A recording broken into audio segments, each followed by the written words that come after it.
सो हाय, आज से एक जीके जीएस सीरीज स्टार्ट कर रहे हैं जिसमें ऑप्शंस के साथ साथ हम इंपॉर्टेंट फैक्ट्स भी देखेंगे जो लास्ट में कुछ स्लाइड्स में लगे हुए हैं, उन्हें याद करने का प्रयास करेंगे। और ऑप्शंस के रिलेटेड जितने भी फैक्ट्स होंगे और उस क्वेश्चन के रिलेटेड जितने फैक्ट होंगे हम वो सारे कवर करने का प्रयास करेंगे, जिससे कुछ टॉपिक्स भी क्वेश्चन के साथ साथ कवर होते चला जाए। तो चलिए स्टार्ट करते हैं इस सेशन को। ये सेशन नंबर 1 है। Individual Satyagraha took place during the rain of which governor general? Individual Satyagraha took place during the rain of which governor general? इसका आंसर है लॉर्ड लिनलिथगो। तो हम इन चारों का सबसे पहले पीरियड देखेंगे। पहले इंडिविजुअल सत्याग्रह देख लेते हैं। इंडिविजुअल सत्याग्रह स्टार्ट हुआ था 17 अक्टूबर 1940। आप इस ईयर को और इस डेट को भी याद रखेंगे। 17 अक्टूबर 1940 को वार्धा, वहाँ पर एक पोनार जगह है, वार्धा के पास, यहीं से ये सत्याग्रह स्टार्ट हुआ था 17 अक्टूबर 1940 को। सो वेवेल का देख लेते हैं। लॉर्ड वेवेल का ये चारों सीक्वेंस में है। तो लॉर्ड वेवेल का 1943 टू 1947 पीरियड था। लॉर्ड वेलिंगटन का पीरियड था 1931 टू 1936। उसके बाद लॉर्ड लिनलिथगो का देखें तो 1936 टू 1944 और माउंटबेटन का 47 से 48 था। ठीक है, आप देख रहे हैं ये सब सीक्वेंस में है।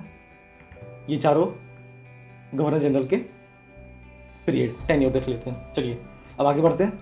When did Queen Elizabeth give the charter to East India Company to trade with India? Charter to East India Company to trade with India, ये क्वेश्चन एक्चुअली फैक्ट बेस्ड है कंप्लीटली, तो इसमें कुछ ज़्यादा बताने को है। 31 दिसंबर 1600, बट आप याद कर लेंगे। 31 दिसंबर 1600 कंप्लीटली मॉडर्न हिस्ट्री का मेन पोर्शन यहीं से स्टार्ट होता है। सो अगला question, the precursor of Indian National Congress among the earlier institution was? The precursor of Indian National Congress among the earlier institutions was? तो ऑब्वियस सी बात है 1885 से पहले ही होगा। तो चलिए इसका आंसर देख लेते हैं। British India association, it was established in 1851 और डेट अगर बोले तो 31 अक्टूबर 1851। और हम अब देख लेते हैं इंडियन एसोसिएशन। इंडियन एसोसिएशन ये 1876 में 1876 में इस्टेब्लिश हुआ था और इसके जो इस्टेब्लिश के नाम थे, इस्टेब्लिशर के नाम है वह सुरेंद्र नाथ बनर्जी और आनंद मोहन बोस।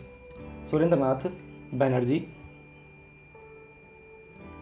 और आनंद मोहन बोस। अब थोड़ी राइटिंग के लिए क्षमा करेंगे क्योंकि इनिशियल प्रोसेस में ही हो जाता है। सुरेंद्रनाथ बनर्जी और Anand Mohan Bose 1876 Indian Association. So the precursor of Indian National Congress among the earlier institutions was British India Association. आगे चलते हैं।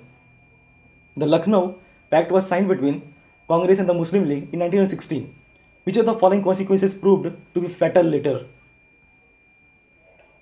1916 में कांग्रेस और मुस्लिम लीग में जो लखनऊ पैक्ट हुआ था, आपको पता है 1907 में स्प्लिट के बाद 1916 में फिर लखनऊ पैक्ट हुआ था। तो उसके बाद which of the following consequences proved to be fatal later? अब ऑप्शंस को देखेंगे और आई थिंक ये क्वेश्चन आसान है। So Congress started the policy of gratification towards Muslim. ये चीज़ कांग्रेस पे कभी कभी आरोप आज भी लगते हैं, तो आप इसे रिलेट कर सकते थे कि Congress started the policy of gratification towards the Muslim. So चलिए आगे बढ़ते हैं, इसे ज़्यादा कुछ बताने को था नहीं। So with reference to the recommendation of Simon Commission, which of the following statement is correct? आप ऑप्शन को देखेंगे।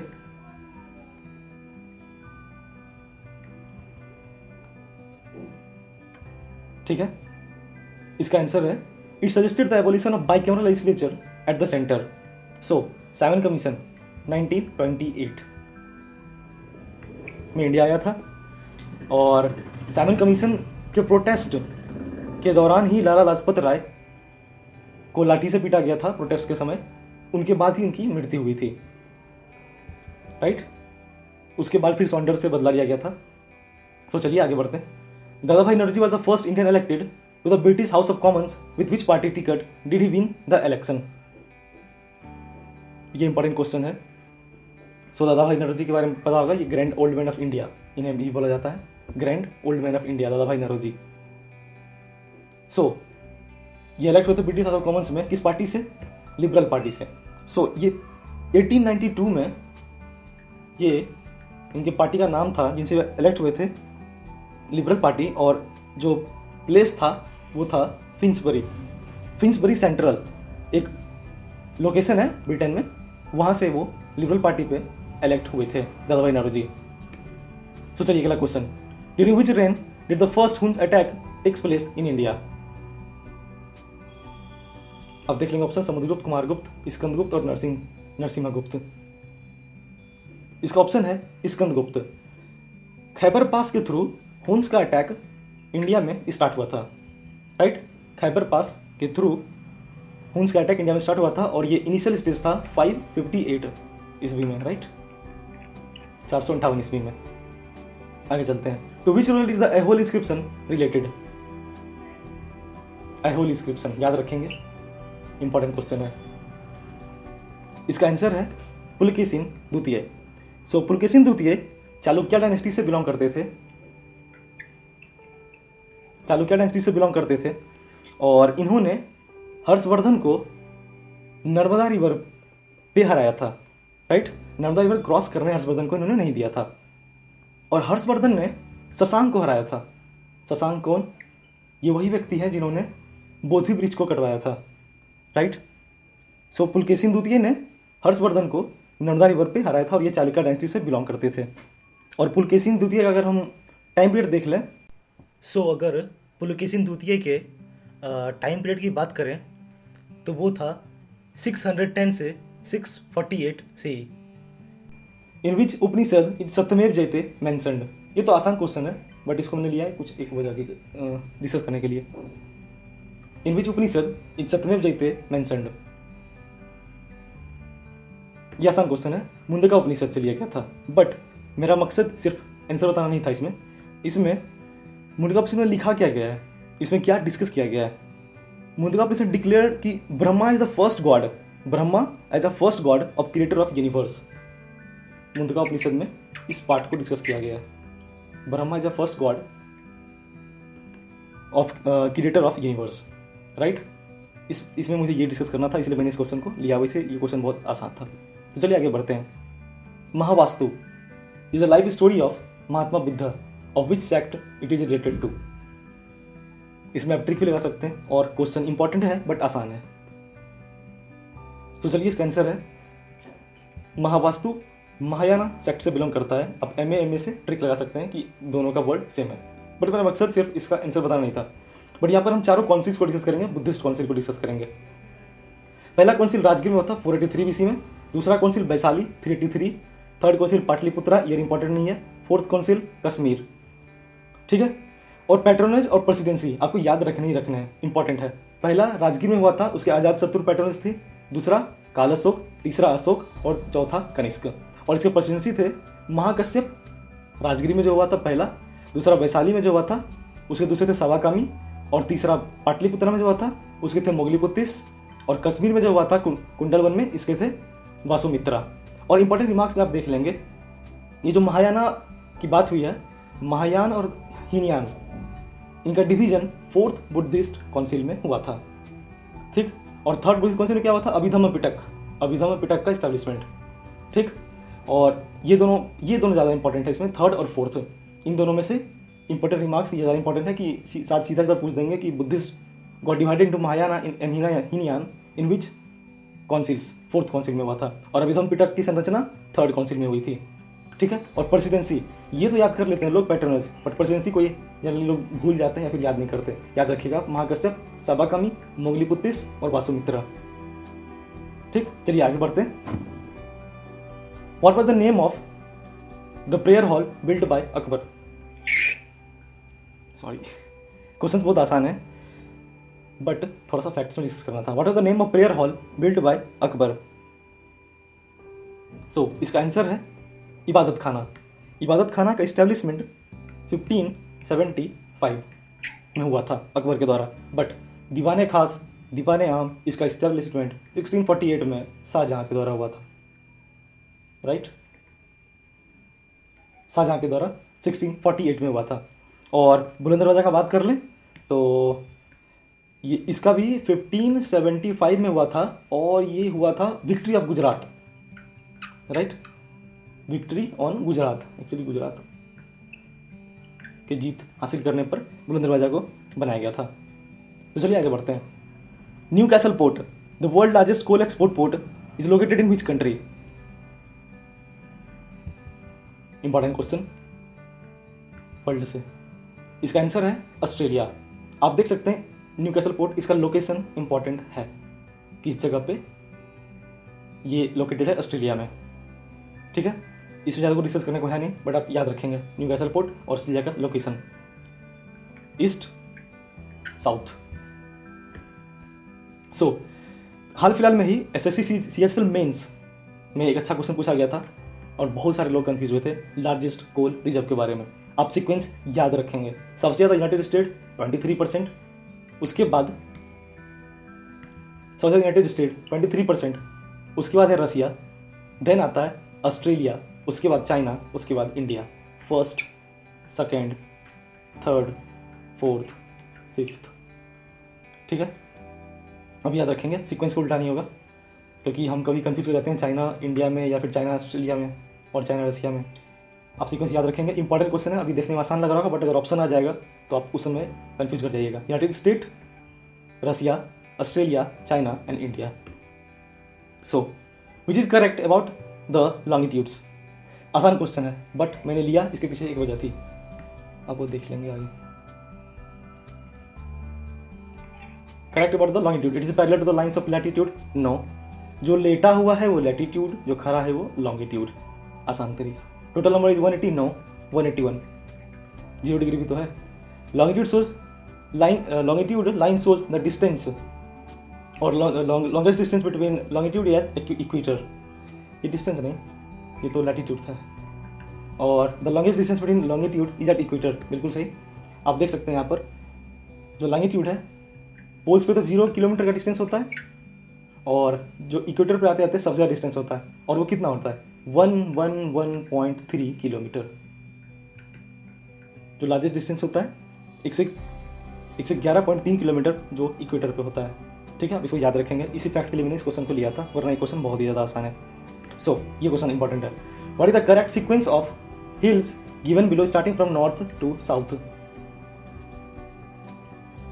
सॉरी, ये ऑप्शंस बदलना भूल गया, तो चलिए आप इससे, हाँ सॉरी, वो पिछले स्लाइड में लगता है सेटअप हो गया था। What is the correct sequence of hills given below starting from north to south? North से साउथ की तरफ हिल्स, आप देख रहे हैं चारों हिल्स कॉमन है, Nallamalai hills, Nilgiri hills, Javadi hills और अन्नामलाई हिल्स। किसी न किसी तरीके से तिक्रम लगा के ट्रिक से आप याद करेंगे इसको, क्योंकि साउथ की हिल्स जनरली याद नहीं होते और उनके सीक्वेंस, क्योंकि साउथ में बहुत सारे हिल्स हैं तो उनको याद करना इंपॉर्टेंट है। तो चलिए आंसर देखते हैं। Nallamalai hills, then Javadi hills, Nilgiri hills और अन्नामलाई हिल्स। तो चारों का लोकेशन पहले देख लेते हैं। क्या देखिए, नल्लामलाई हिल्स पहला, जावेडी हिल्स, नीलगिरी हिल्स और अन्नामलाई हिल। इन चारों का सीक्वेंस नॉर्थ से साउथ की तरफ, बट और बाकी सब हिल्स है, आप इसको देखेंगे। और लास्ट जो ये है, ये इंपॉर्टेंट है, कार्डेमम हिल्स। ठीक है, ये सभी देख लेंगे आप, सिब्रवा हिल्स, पंचमलाई हिल्स, नागेरी हिल्स। बट सीक्वेंस पूछ देगा तो आपको कुछ इंपॉर्टेंट हिल्स अगर याद रहेंगे तो आप ऑप्शन को एलिमिनेट कर पाएंगे। नल्लामलाई हिल्स याद रहना चाहिए, जावेडी हिल्स याद रहना चाहिए, सिब्रवा हिल्स याद रहना चाहिए, Nilgiri hills, Annamalai hills, cardamom hills. तो हिल्स को आप देख लेंगे और थोड़ा सा पॉज करके यहाँ पर एक बार गो थ्रू हो जाएंगे, जो कि ऑप्शंस को हटाने में इंपॉर्टेंट रोल को प्ले करेगा। ठीक है, तो चलिए आगे बढ़ते हैं। Which type of soil becomes fertile due to excess amount of iron? क्या आएगा? Excess amount of iron। ये क्वेश्चन आसान है, इस क्वेश्चन का आंसर है लेटराइट सॉइल, बट सिर्फ लेटराइट सॉइल आंसर से हमको मतलब नहीं है। बाकी देखिए, लेटराइट सॉइल में लेने का वजह ये था, rich in aluminium and iron. यहाँ पर आयरन तो लिखा हुआ है, एल्युमिनियम में भी रिच होता है, राइट, Al एल्युमिनियम रिच होता है और इसका कैरेक्टर एसिडिक होता है। और इस पे जो प्लांटेशन किए जाते हैं वो किए जाते हैं टी, कॉफ़ी और कैस्यू तो सब जानते हैं, बट टी और कॉफ़ी को छोड़ देते हैं। So which type of soil becomes which type of soil becomes fertile due to excess amount of iron, laterite soil acidic होते हैं और इस पर टी, कॉफ़ी और कैस्यू नट उगाए जाते हैं, और ये rich in aluminium and iron. ठीक है, आयरन तो लिखा हुआ है, एल्युमिनियम याद रखेंगे आप। Snake antivenom is a compound of which element? Important question. Question simple है, बट अगर याद नहीं है तो अब तुक्का भी नहीं लगा सकते। ओह, इसका आंसर होगा गोल्ड कंपाउंड। ये आंसर नहीं होगा, इसका आंसर होगा gold compound. Gold compound, snake antivenom is a compound of which element? Gold compound. और जहाँ तक आयोडीन कंपाउंड की बात है, इसको हम लोग आयोडीन को एक स्टार्च टेस्ट के लिए यूज करते हैं, KI, पोटेशियम आयोडाइड को स्टार्च टेस्ट के लिए यूज करते हैं, पोटेशियम आयोडाइड को। इसको आप चेंज कर लेंगे, ये आयोडीन नहीं है, गोल्ड कंपाउंड है। So the dimension of pressure, ये डायमेंशन ऑफ प्रेशर लेने का वजह क्या था पता है? क्वेश्चन बहुत आसान है, बट मैंने इसलिए लिया क्योंकि मैं आपको शो कर देना चाहता था, जो लोग थोड़ा सा बिगिनर हैं, कि प्रेशर का डायमेंशन निकालते कैसे हैं। तो चलिए मैं स्पीड से निकाल देता हूँ। Pressure equals to force upon area. Force होता है mass into acceleration upon area. Mass को m लिखेंगे, एक्सेलरेशन को L T स्क्वायर, मीटर पर सेकंड स्क्वायर होता है ना, L T स्क्वायर, और नीचे एरिया को लिखेंगे L स्क्वायर, राइट। तो ऊपर हो गया m L T square L square, L से L cancel, m L minus 1 T minus 2, m L minus 1 T minus 2। ठीक है, डायमेंशंस ऑफ प्रेशर। आप इसी तरह से फॉर्मूला याद रखेंगे ना, ऑटोमेटिकली बहुत ही आसानी से डायमेंशंस निकाल लेंगे और बहुत ईजी होगा ये। तो चलिए आगे बढ़ते हैं। Name a fossil bird which looks like a bird but has other features similar to that of reptiles. Question लेने का मतलब कुछ और डिस्कस करना था, बट ये NCERT का क्वेश्चन है और इंपॉर्टेंट इसलिए रहता है क्योंकि ये, जहाँ तक मुझे याद है, ICAR टेक्नीशियन के जीके में पूछा गया था, और ICAR का सारा टॉपिक्स, जीके हो, सोशल साइंस हो और उनका मैथ, तीनों अच्छा था। तो इसका आंसर होगा आर्किपेट्रिक्स, राइट। और इसके लिए मकसद मुझे ये था कि मैं होमोलोगस और एनालोगस ऑर्गन को डिस्कस कर सकूं। सो होमोलोगस ऑर्गन में क्या था, अब देखिए, होमोलोगस ऑर्गन में है सेम स्ट्रक्चर बट उसके फंक्शंस डिफरेंट होंगे। सेम स्ट्रक्चर बट उसके फंक्शंस डिफरेंट होंगे। और एनालोगस की बात करें तो स्ट्रक्चर डिफरेंट होंगे बट फंक्शंस सेम होंगे, जैसे wings of bat, wings of bird, wings of butterfly और विंग्स ऑफ जो भी है पेट्रोसॉर। ये सारे का फीदर का स्ट्रक्चर अलग अलग है, अंदर का बोन का स्ट्रक्चर अलग अलग है, बट सारे का काम क्या है? उड़ना, फ्लाई, टू फ्लाई। तो इसका स्ट्रक्चर अलग होगा बट काम सेम होगा। इसका स्ट्रक्चर सेम होगा बट काम डिफरेंट होगा, राइट। किसी का तैरना है, चारों देखिए पंजा है, पंजा पंजा पंजा पंजा। किसी का काम तैरना है, किसी का काम चलना है, किसी का काम हंट करना है, ठीक है। तो आप दोनों में, होमोलोगस और एनालोगस में डिफरेंस को देख लेंगे। Tenure of member of estimate committee, tenure of member of estimate committee. So इसको लेने का मकसद कुछ इस पर डिस्कस करना था एस्टिमेट कमेटी पे, क्योंकि क्वेश्चन बहुत आसान है और इसका टेन्योर होता है 1 साल का। सो एस्टिमेट कमेटी का एस्टैब्लिशमेंट कब हुआ था? 1921 में, ठीक। और इसमें मेंबर्स कितने होते हैं? मेंबर्स 30 मेंबर्स होते हैं और सारे लोकसभा से होते हैं। इंपॉर्टेंट, सारे लोकसभा से होते हैं।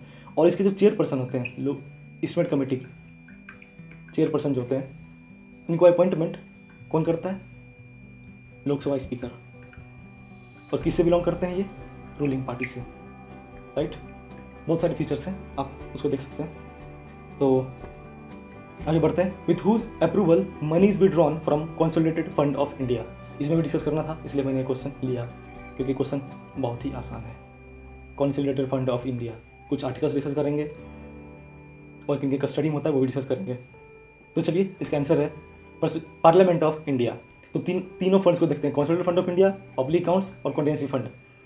सो कंसोलिडेटेड फंड में जितने भी टैक्स, नॉन टैक्स रेवेन्यू है और बाकी जो बचे अदर देन वो आ जाएंगे पब्लिक अकाउंट में। और यहाँ पर पार्लियामेंट्री ऑथोराइजेशन रिक्वायर्ड पर राइट टू एक्सपेंडिचर, बट यहाँ पर रिक्वायर्ड नहीं होते।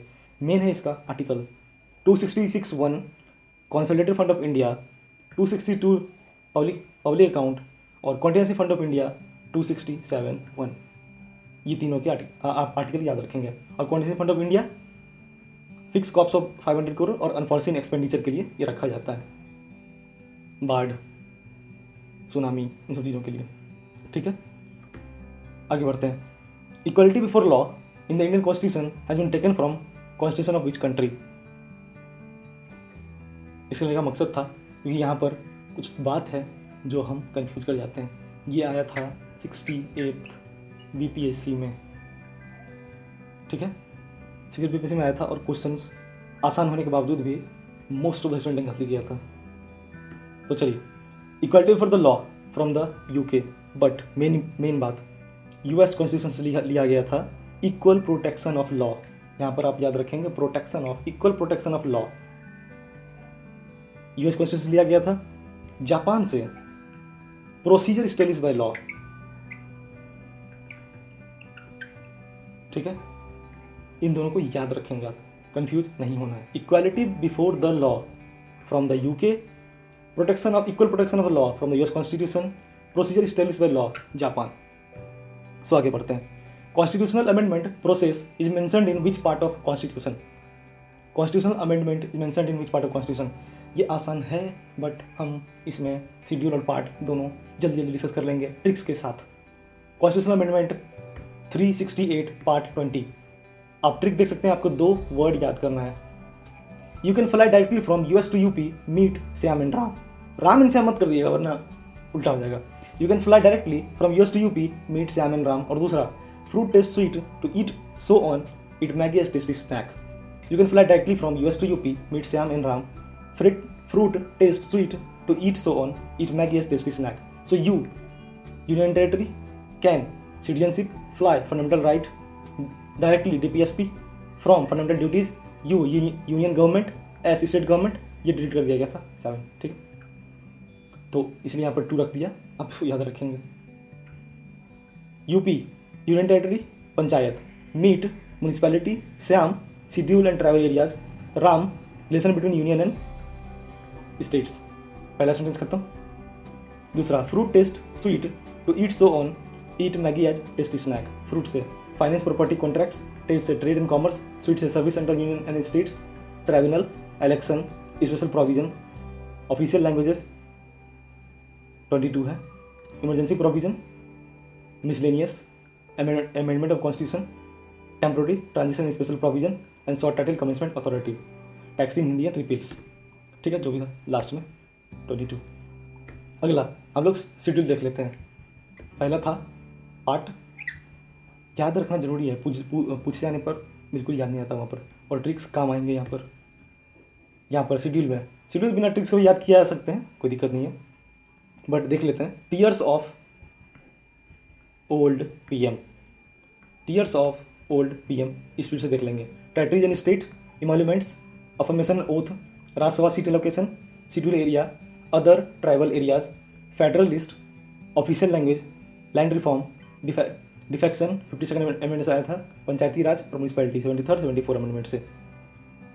ठीक है, और 6th की बात करें अदर ट्राइबल एरियाज का, तो इसमें आते हैं आपके मेघालय, मिजोरम, त्रिपुरा, एक मेघालय, एक मिजोरम, एक त्रिपुरा और आसाम। ठीक है, under whose chairmanship the first law commission was constituted under the Charter Act of 1833.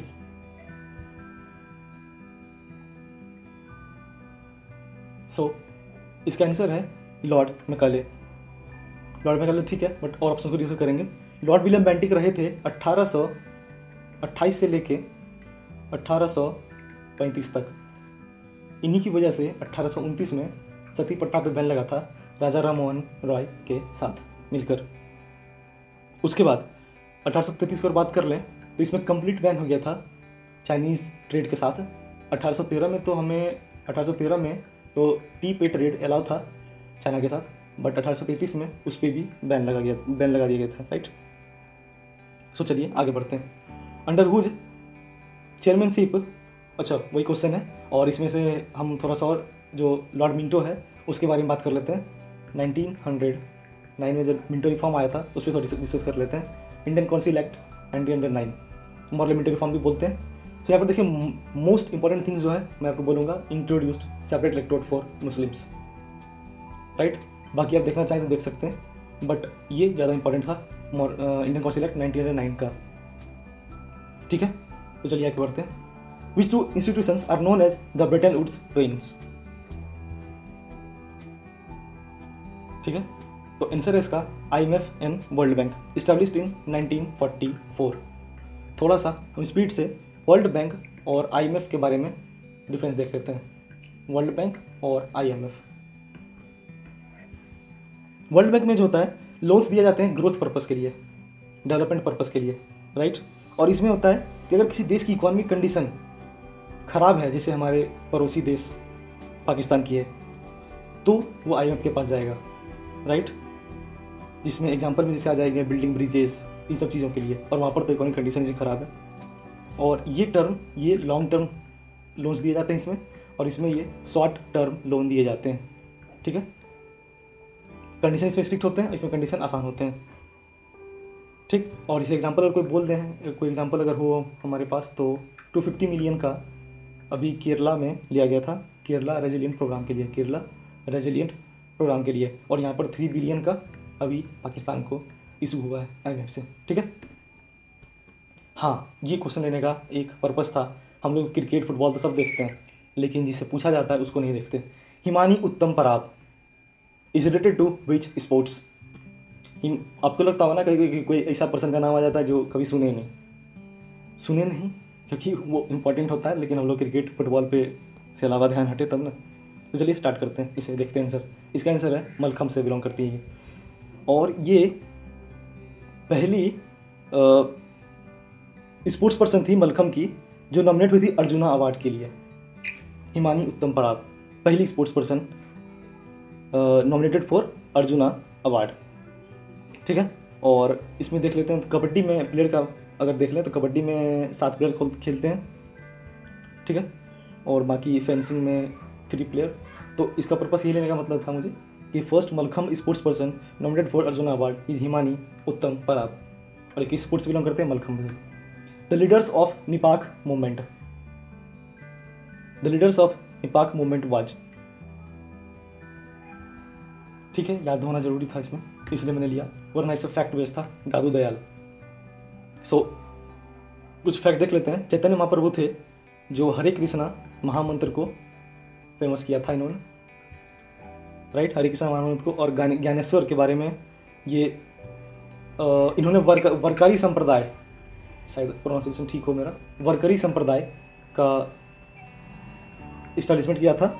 और ये भक्ति मूवमेंट से बिलोंग करते थे, महाराष्ट्र के भक्ति मूवमेंट से ये बिलोंग करते थे, ठीक है। और नामदेव के बारे में ये वैष्णव भक्ति सेंट थे, वैष्णव भक्ति सेंट थे ये, राइट। चलिए आगे बढ़ते हैं। So Basel criteria is related to, ये कम्प्लीटली फैक्ट बेस्ड क्वेश्चन है, ये बैंकिंग सेक्टर से रिलेटेड है, राइट। और it was established by central bank governors of group of 10 countries in 1974।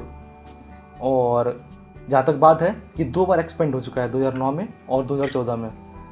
Now they have 45 members from 28 jurisdiction, ठीक है। 2 बार expand हुआ था, 2009 में, 2014 में, और एस्टेब्लिशमेंट 1974 में हुआ था।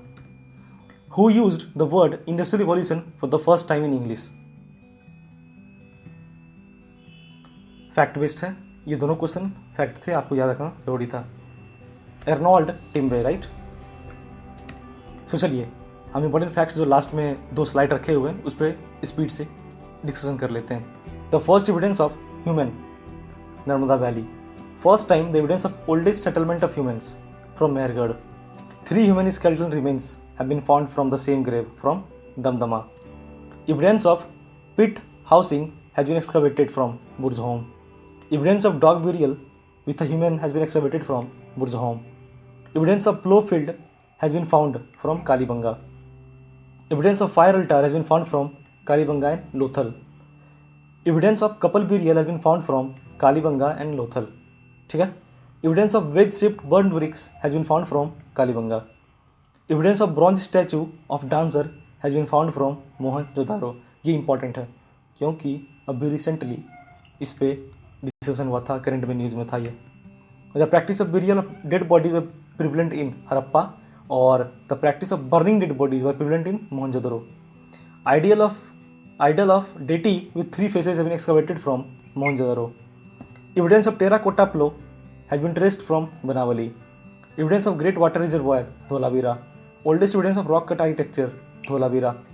The Harappan site which is divided into 3 parts, Dholavira. The first evidence of agriculture is found from Mehergarh.